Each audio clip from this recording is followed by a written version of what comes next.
eu quero anunciar a palestra dessa noite, que será feita por um companheiro querido que está conosco há mais de 20 anos, não é isso, Gelito? Mais ou menos. Ele chegou aqui praticamente com 5 anos de idade. E ele, da engenharia, do cálculo, da ciência, se transformou num grande amante do Evangelho do nosso Senhor Jesus Cristo. E hoje está aqui para falar conosco, dando continuidade ao tema das bem-aventuranças. Com vocês, conosco, Hamilton José Câmara.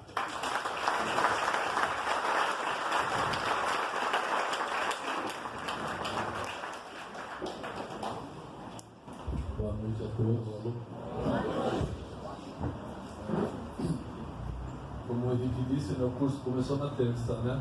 Então eu vou pedir para o Calibar Chuto, né? Já que eu estou como monitor algumas turmas, né? Que ele possa nos inspirar, né?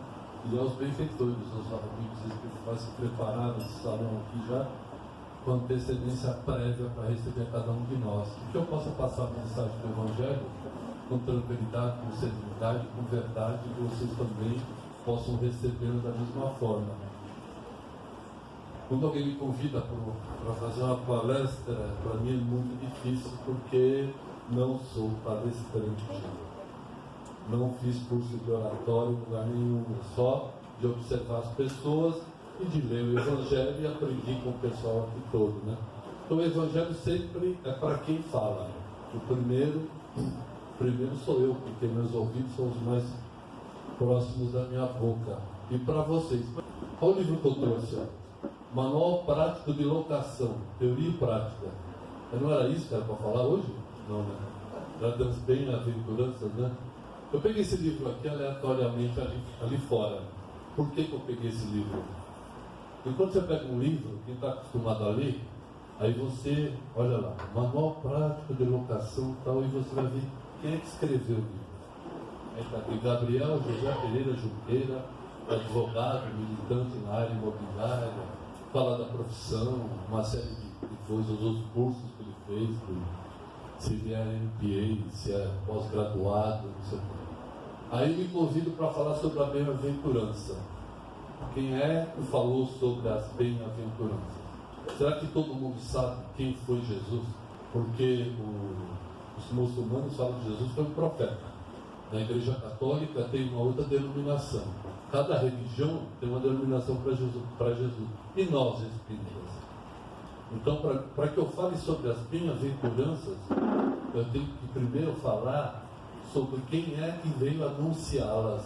E como na doutrina espírita tudo tem um espírito de sequência, eu cheguei até a falar na terça-feira aqui na aula, tudo acontece no exato momento, não tem nenhum tipo de coincidência. Então lá em 1857, em abril de 1857, o Livro dos Espíritos foi lançado. Aí o Kardec, na pergunta 625, ele também acho que tinha a mesma dúvida, pergunta, né, para os espíritos, qual foi o espírito mais perfeito que foi enviado entre vocês para servir como guia e modelo? E a resposta é simples, Jesus, está na 625 desse livro aqui, ó, que é o Livro dos Espíritos. Aí chegando com esse espírito, com essa natureza de sequência que tem na doutrina espírita, antes de falar das bem-aventuranças, veio Chico, nos anos 50, se eu não me engano, que foi publicado esse livro, A Caminho da Luz. O primeiro capítulo chama-se Gênese Planetária. Eu vou ler novamente. Tem algum aluno aqui de terça-feira que está frequentando o curso? A Comunidade dos Espíritos Puros. Rezam as tradições do mundo espiritual que, na direção de todos os fenômenos do nosso sistema, existe uma comunidade de espíritos puros e eleitos pelo Senhor Supremo do Universo, em cujas mãos se conservam as regras diretoras da vida e de todas as coletividades planetárias. Essa comunidade de seres angélicos e perfeitos, essa comunidade de seres angélicos e perfeitos, da qual é Jesus um dos membros divinos. É uma comunidade de seres angélicos e perfeitos que Jesus é um dos membros.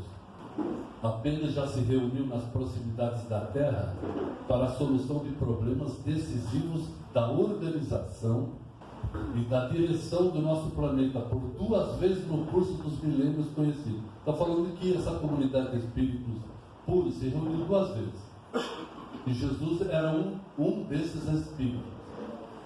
A primeira vez que eles se reuniram, verificou-se quando o orbe, nosso planeta terrestre, se desprendia da nebulosa solar, a fim de que se lançasse no tempo e no espaço do nosso sistema cosmogônico e os pródomos da vida, ou seja, a criação e a origem da vida foram reunidos.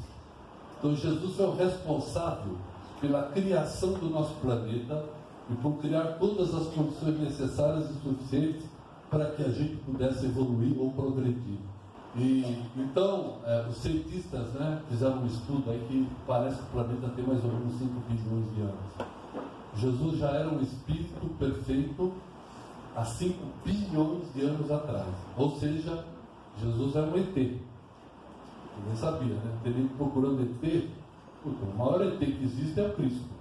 Ele não fez a evolução dele aqui no nosso planeta. Ele já era, ele foi o responsável pela criação do planeta. Dizem que ele é o responsável pela criação do sistema solar. São informações dos espíritos. Por isso que eu quis pontuar isso, para que a gente saiba, quando a gente lê as bem-aventuranças, quem é que pronunciou, quem é que veio anunciar. Porque o Evangelho de Deus, não é de Jesus, ele veio anunciá-lo. Quem que veio anunciar? Um espírito de 5 bilhões de anos, que só encarnou uma vez no planeta. Ele não reencarnou, ele só encarnou uma vez para trazer a mensagem de amor. E as leis que estão contidas no Evangelho valem para o universo inteiro. Em qualquer planeta que exista a vida, o Evangelho, as leis contidas, leis naturais, são leis divinas, que está escrito na consciência de cada um de nós, vale nos universos agora. Porque os cientistas estão descobrindo que existem vários universos. Em todo o universo, toda a criação do Pai. Então vamos começar. Aí começa lá com a primeira aventurança, que são os pobres de espírito. Bem-aventurados os pobres de espírito, porque alcançarão o reino de Deus, né? Pobre de espírito é uma expressão semítica na época, quer dizer uma pessoa simples, humilde, né? E eu contei na terça-feira uma história do que é realmente ser simples, humilde e sábio, e que é ser sábio. E o Sócrates, lá na Grécia Antiga, os gregos tinham o costume de consultar o oráculo de Delfos e as pitonisas. Que eram pitonisas? As adivinhas, que nada mais eram que médiuns. E ela falou que ele era o homem mais sábio do mundo. E ele saiu dali e falou: cara, o cara mais sábio do mundo? Ele não acreditou muito, não. Ele foi consultar um filósofo, foi consultar um engenheiro, foi consultar um filósofo, um engenheiro, sei lá, um artesão, né? Um escultor. E todo mundo que ele consultava chegou para o escultor e fazia esculturas lindíssimas. E se achava um cara muito sábio, o cara mais sábio do mundo. Chegou para o filósofo é a mesma coisa, falou: eu sou uma pessoa muito sábia. Os jovens me ouvem, eu costumo falar no Areópago, né? Aquela região onde os gregos se reuniram para discutir filosofia, onde nasceu o teatro, né? E não, eu sou um dos homens mais sábios. Aí o Sócrates, antes de morrer na prisão, ele conta essa história. Ele morreu envenenado pela cicuta, que era um veneno, né? Ele conta essa história, que ele chegou à conclusão de que realmente ele era o homem mais sábio do mundo, porque ele era o único que tinha consciência do que não sabia. Porque, como a gente comentou na terça-feira, você pode ser um excelente cantor, né? Por exemplo, o Henrique canta muito bem, mas joga futebol muito mal. Todo mundo sabe, né? Você pode ser um excelente pianista, mas não sabe fritar um ovo. Então isso é ser sábio. Quando a pessoa pergunta, você fala: não sei. Sabedoria é isso, eu gostaria de aprender. Então é isso aí.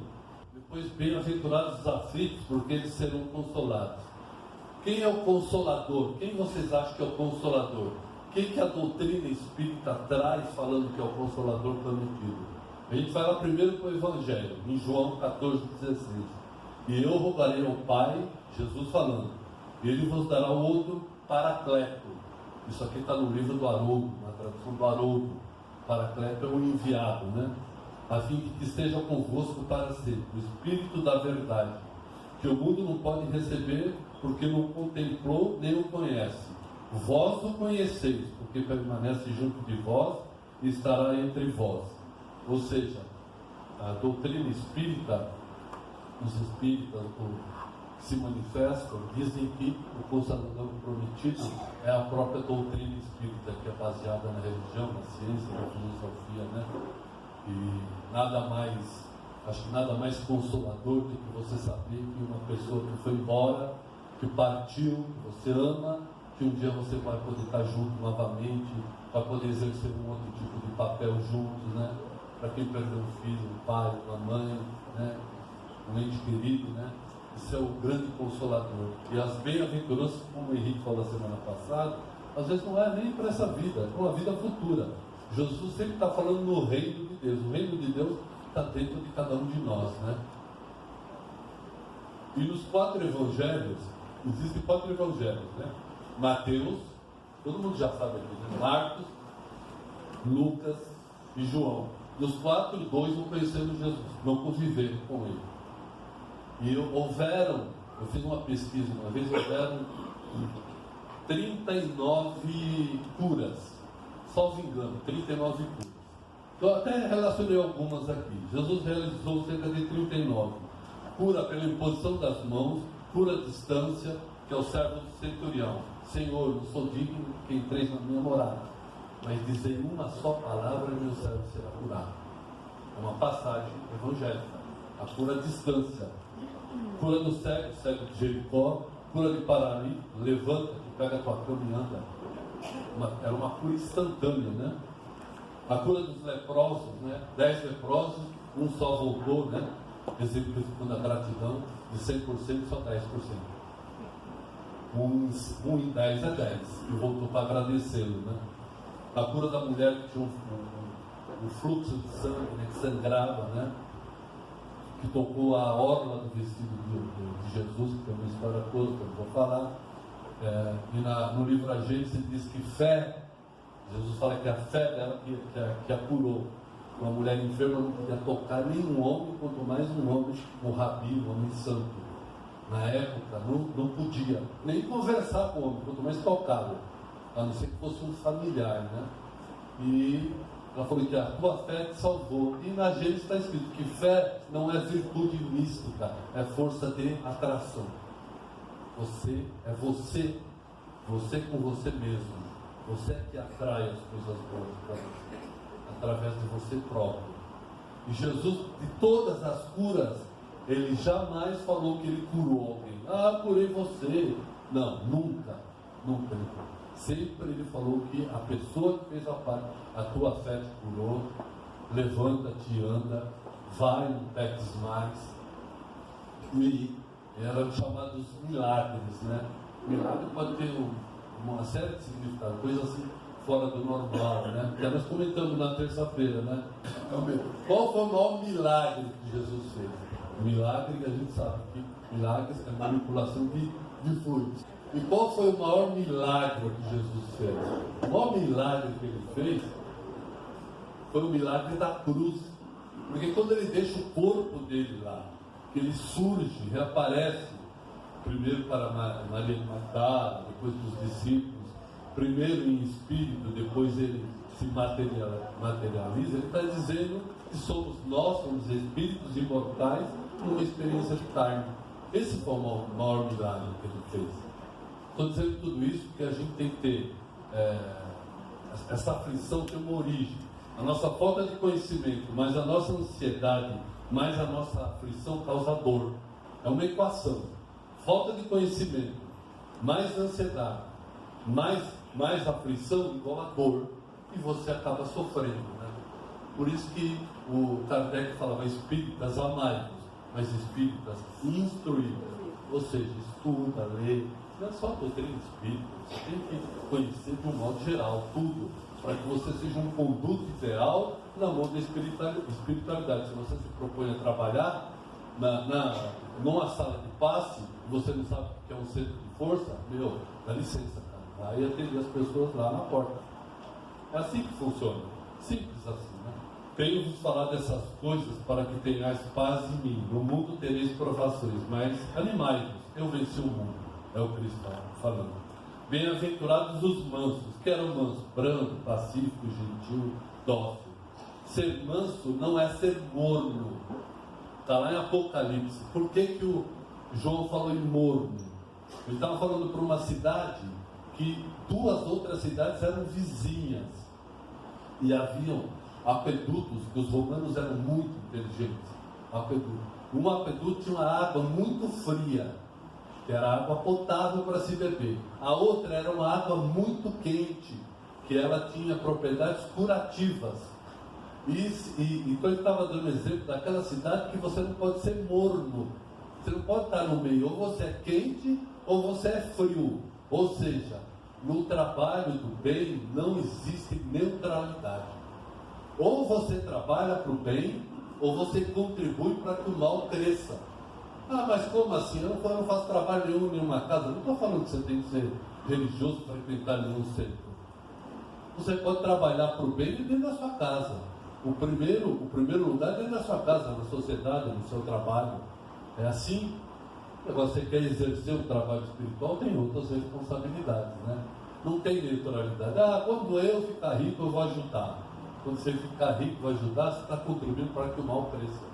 Você pode ajudar qualquer tempo, porque a única coisa que você tem é o seu tempo, o resto não te pertence. No trabalho do bem não existe posição neutra, né? Ou você trabalha para o crescimento do bem, caso contrário, está colaborando para o crescimento do mal. Bem-aventurados que têm fome e sede de justiça. Essa coisa da justiça é muito legal, porque o Henrique acabou falando da Ford. A Ford já foi fechada. Eu vi o CEO da Ford falando hoje. Já foi uma decisão tomada nos Estados Unidos, tá? Porque em 2014 se vendia no Brasil 170 mil caminhões. E hoje, o ano passado, foram vendidos 70 mil. Não existe. Eles estavam trabalhando no vermelho há muito tempo. Eles não estão fechando todas as unidades, estão fechando aquela unidade de São Caetano. É uma pena. São Bernardo, mas business, né? São negócios, né? Bem-aventurados que têm fome e sede de justiça. Porque no mundo, falando disso, falando de Brumadinho, falando de todas essas catástrofes que estão existindo, no mundo tem muita injustiça. Tem ou não tem? Está cheio. Mas não tem ninguém injustiçado. Não existe uma pessoa sequer que seja injustiçada. Um exemplo bem tranquilo assim, eu não vou nem falar de Brumadinho, vou falar do circo de Niterói nos anos 60, que pegou fogo e algumas pessoas morreram queimadas lá. Eu estou falando dele porque quem falou sobre esse acontecimento foi Chico Xavier. Eu não estou citando ninguém que está viajando na maionese, não é Chico mesmo. Essas pessoas foram reunidas milhares de anos, quase 2000 anos depois, para que houvesse esse desencarne coletivo, para que eles zerassem uma situação, porque eles participaram do flagelo dos cristãos na época do Cristo lá.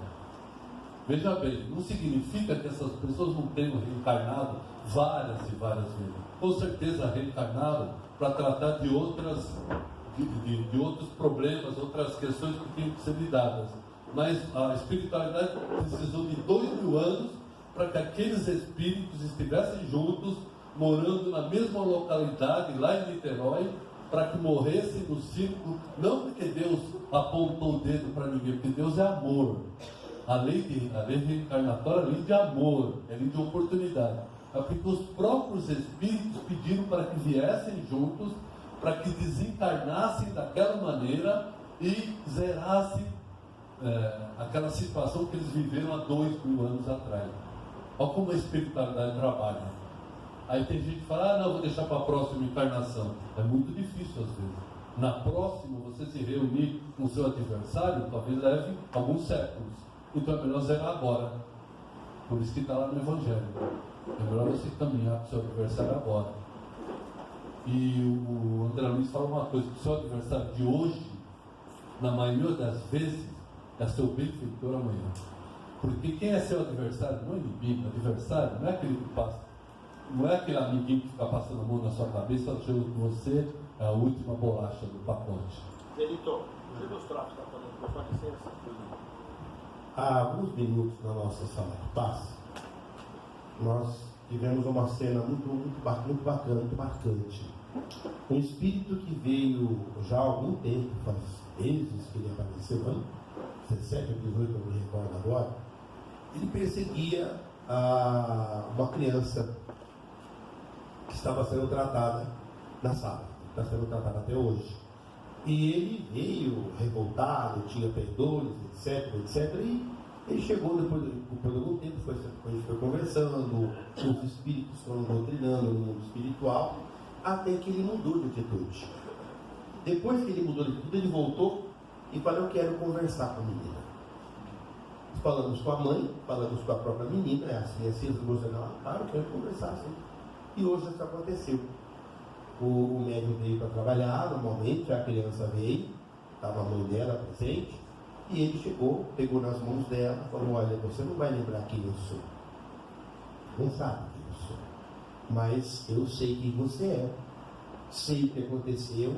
Eu cheguei aqui com muita raiva de você, mas depois de ver o que você passa, o que você sofre, depois de conversar com o pessoal daqui, de ouvir o que eles falaram para mim, eu resolvi te perdoar. Foi uma cena, eu estou na doutrina espírita desde 77. E comoveu muito. Ele fala: e tem muitos que vieram comigo que também tenho raiva de você, mas eu estou tentando segurar o máximo que eu posso. Gente, isso é só a doutrina espírita que possibilita esse tipo de cena. Eu achei que ia ao encontro da sua palestra e acho legal que nós precisamos de tantas notícias boas e tanta notícia ruim por aí, né? E é bom saber que o amor ainda triunfa e sempre triunfará.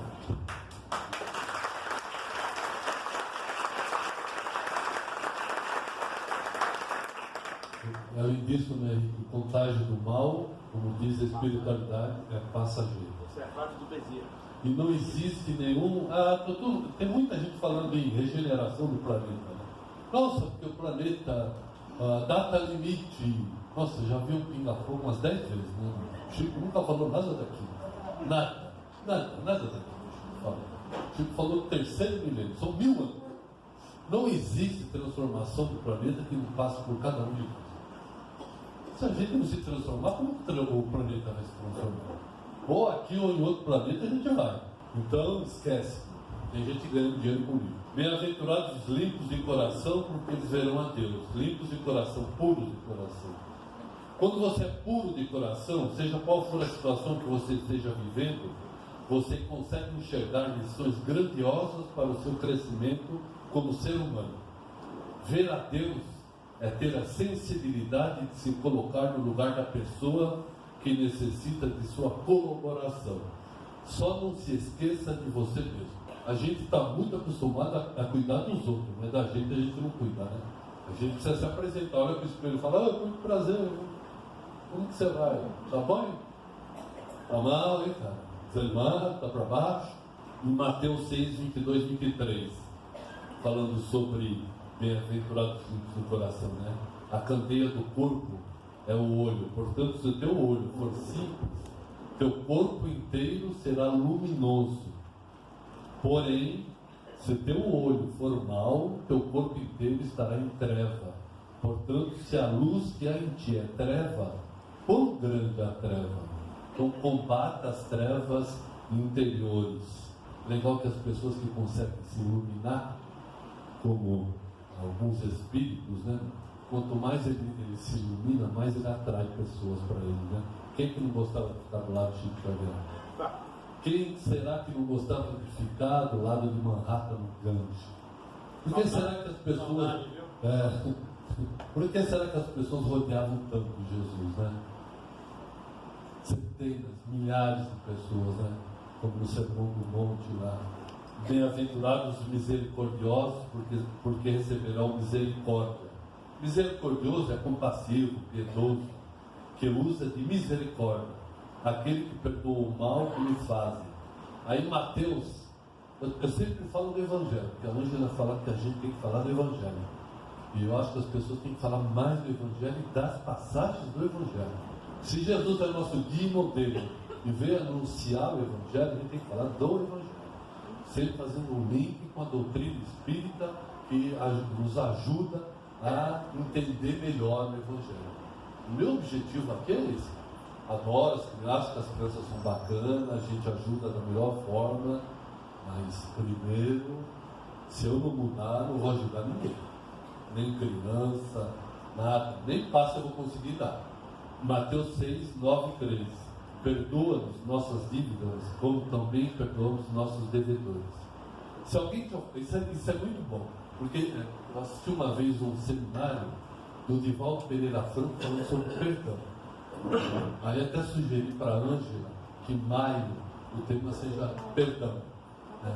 Eu tenho uns trechinhos aqui que eu acho muito legal. Se alguém te ofendeu, você tem o direito de ter um tempo para digerir a ofensa. Mas como cristão, tem o dever de não retribuir com o mesmo mal. Tem pessoa que fala, não, eu sou espírita, o cara me ofendeu. Cara, você é humano. Você tem que ter um tempo para digerir aquilo. O cara passou a perna em você e você vai lá e beija e abraça. Cara, dá um tempo. Você tem que ter um tempo. Agora você não tem o direito de ir lá e passar a perna nele também. O cara te dá um calote, por exemplo. Você tem que ter um tempo para digerir aquilo, conversar com ele e tal. Você não tem. Agora, como cristão, você tem o dever de não dar um calote nele. Porque você é cristão, a lei está aí. A lei vai se cumprir. De uma maneira ou de outra, ela vai se cumprir. Perdão é conquista pessoal, é de cada pessoa. Esquecer definitivamente é impossível. Impossível. O perispírito tem 4 funções e 18 propriedades. Uma das propriedades é a memória. É memória espiritual. Não tem como esquecer absolutamente nada. Esquecer definitivamente é impossível, pois esta está gravada nos painéis de seu perispírito. É uma propriedade do mesmo. A nossa luta é não nos sentirmos mais atingidos negativamente quando nos lembramos do fato. E tudo bem, você superou tudo aquilo. Procure, isso aqui é muito importante, não se esqueça de se auto-perdoar. A gente já cometeu engano pra caramba. Jamil, então, meu Deus. Jamil é meu primo, viu? É que eu conheço a história dele. Se perdoa, primo, se perdoa.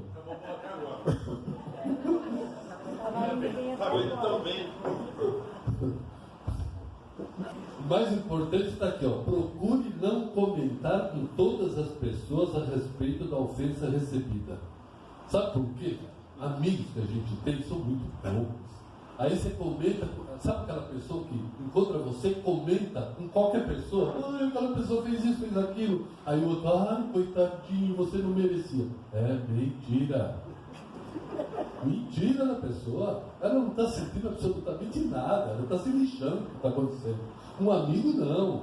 O amigo está te ouvindo, fala, puxa vida, caramba, vamos, seria melhor você fazer isso, fazer aquilo, porque existe um vínculo. Vai ter pessoa que conta para todo mundo o que está acontecendo. Não, põe na rede social. Põe na rede, pior, né? Verdade. Põe na rede social. Procure não comentar com todas as pessoas a respeito da ofensa recebida. Amigos e pessoas confiáveis são poucas. Coitadinho, ele não merecia. Na maioria das vezes é mentira, como eu falei. Lembre-se de Jesus em seus momentos derradeiros na cruz. Pai, perdoai-os, eles não sabem o que fazem. A técnica aqui, se eu perder esse papelzinho, tá bom. Aí lembre-se de Abigail. Todo mundo conhece Abigail aqui? Quem já leu o livro Paulo Estevam? Nossa, bastante gente, né, meu? Paulo de Tarso foi o maior divulgador. Graças a Paulo de Tarso a gente está sentado aqui hoje. Se não fosse Paulo de Tarso, a mensagem do Cristo teria sido eclipsada. Não haveria como prosseguir. Graças a Pedro, que fez a mediação entre Paulo e Tiago. Tudo isso está no livro Paulo e Estevão. E Paulo, quando procura o pai dele, ele tinha grande esperança que o pai o ajudasse. Ele vai falar para o pai que tinha encontrado Jesus às portas de Damasco e tinha se convertido. Aí o pai falou para ele assim, você tem que escolher, Eu achava que ele estava louco, né? Entre eu e o carpinteiro que morreu na cruz lá. Ele falou, pai, não dá para escolher entre o senhor e ele, porque tanto eu quanto o senhor precisamos dele. E ele se retira para as cavernas de Taurus. Ele vai dormir. E por um fenômeno mediúnico, que chama-se emancipação da alma, ou seja, sonhar, ele é transportado. Ele fala até na Bíblia, né? No Atos, né? Que ele fala. Ele é transportado, ele encontra com a noiva, que é Abigail, e ela dá uma relação. Ele está desanimado, perdeu os amigos, família, dinheiro, ele era muito rico, um fariseu, ele queria abandonar o trabalho. Aí Abigail, que era a irmã de Estevão, falou, não, Paulo, eu vou te dar um roteiro para que você siga a sua missão na divulgação do Evangelho. E ela fala para ele, ama, trabalha, espera. Mas fala que ele imagina uma pergunta com 400.000 palavras, e ela respondia com o verbo. Exatamente. É que não dá para descrever toda a passagem, né? Lógico. E ela fala, Paulo, ama, trabalha, espera e perdoa. E foi o que ele fez. Amou, trabalhou, esperou, perdoou. E hoje a gente está aqui, graças a Paulo de Tarso, né? Graças primeiro ao Cristo, é lógico, e a todos os discípulos, mas em especial a Paulo de Tarso. Sem a misericórdia de Deus que nos alcança através de suas leis, estamos estudando agora as leis morais, as leis naturais, são todas leis divinas, está escrito na consciência de cada um. Então, se você falou que errou, que não sabia, é mentira, você sabe, está escrito na consciência. Errou, era bom para você. Sem a misericórdia de Deus que nos alcança através de suas leis, com certeza não teríamos esta oportunidade de estarmos encarnados neste planeta de expiação e provas, nesta noite, neste templo cristão, sendo tratados, intuídos e abraçados por nossos amigos espirituais do bem.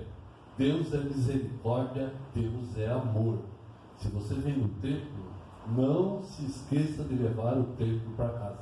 Não basta vir só no templo, tem que levar o templo para casa, para a rua, trabalho. Esse é o cristão, ou sei lá, qualquer religião que ele professe que vise o bem, tem que levar para casa, tem que exercitar na rua, tem que exercitar no trabalho. Por isso que ele fala lá no final, alegrai-vos e regozijai-vos, contente-me, porque é grande a vossa recompensa nos céus, pois assim perseguiram os profetas anteriores a vós, e perseguiram mesmo antes da vinda do Cristo. Todos eles foram perseguidos, porque foi o próprio Cristo que mandou todos eles, e enviou. Até que chegou uma hora e falou, pô, tem que ir, eu vou, né? Ele falou, meu Deus, e agora? Eu vou. E veio, né?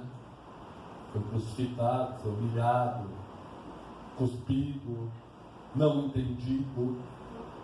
Mas hoje, a gente está em 2019, né? Talvez em 3019, a história seja uma outra, né? Mais ou menos é o tempo que eu acho que vai levar. Perguntaram para o Sêneca. Sêneca era um filósofo grego. Essa é uma pergunta muito boa. Pergunta-se-me, qual foi o meu maior progresso? Qual foi o seu maior progresso? Alguém sabe? Alguém? Qual foi o seu maior progresso? Qual foi o seu... Perguntaram para o Sêneca, a mesma pergunta. Sêneca, qual foi o seu maior progresso? O que você acha que ele respondeu? Não faço a mínima ideia. Nem eu li. O que foi que Sêneca respondeu? Sêneca, grande Sêneca, hein?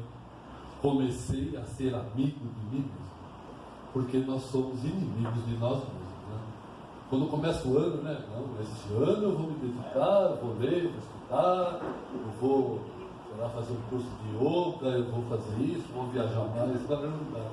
Não viajar mais, comer melhor, né? Isso é muito bom, né?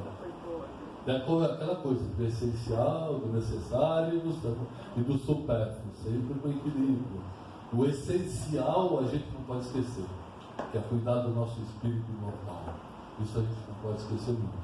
Eu vou terminar a palestra falando de humildade. Primeiro, uma mensagem de Emmanuel, muito bacana que eu achei. Espiritualmente falando, a Terra, para os grandes seres que já se angelizaram, oferece um espetáculo de berçário imenso, onde o espírito humano continua dormindo na infantilidade.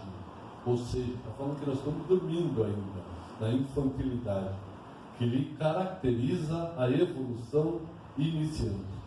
Chico Xavier, o livro é Mais Perto pelo Espírito de Emmanuel. E vou falar uma reflexão de Marta Medeiros, uma escritora, no livro Feliz por Nada. Não sei se alguém já teve a oportunidade de dar uma olhadinha, né? Seja humilde.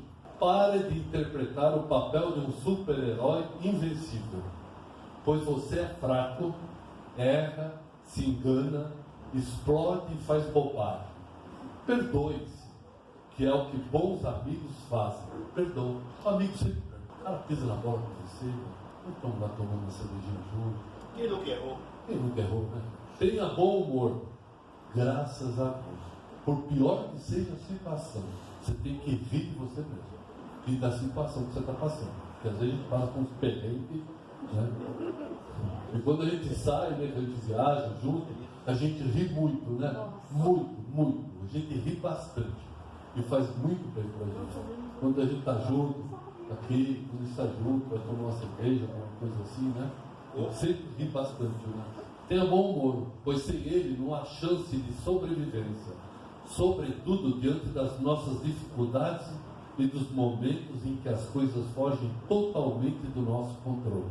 Faça coisas boas para você e negue-se à participação de coisas que simplesmente o aborreçam, mas seja gentil e educado. Acho que está tudo dentro do limite do que a gente pode fazer, né? Pare de fazer fantasias,